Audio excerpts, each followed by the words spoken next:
Noon, magluluto na naman ako ng Bisaya na utan. Utan is life talaga. Pinagsabay-sabay ko na lang yung mga ricados na to. Magsabay-sabay din naman sila eh. Tapos pinatong ko pa yung paa ng manok. Ang tawag dito sa amin, tanglad pala. Tapos hinimay na pinirito. Actually, ilang araw na itong pinirito namin. Minamaximize lang namin. Ayan, hinihimay-himay lang ni Habi.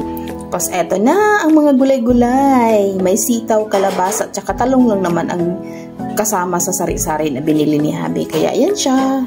As usual, ang green-green na paborito ni Inday. Ayan din, alugbati. Siyempre, hindi mawawala ang utan Bisaya pag wala to. Yung ibang tangkay ng malunggay namin sa likod, medyo matanda na. Grabe kasing init dito eh.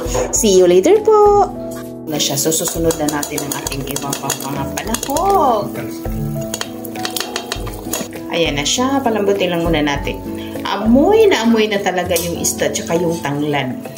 Lata na pala ang ating mga gulay. Sinunod na namin yung mga alugbate. Takpan lang natin saglit. Susunod na natin ang ating malunggay kasi medyo malambot na din yung ating alugbate.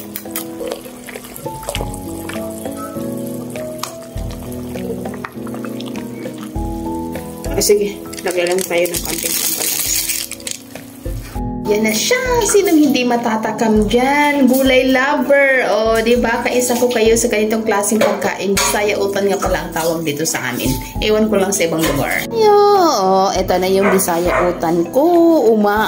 Umuusok-usok pa talaga. Bango pa lang nakakatakam na. Kain tayo.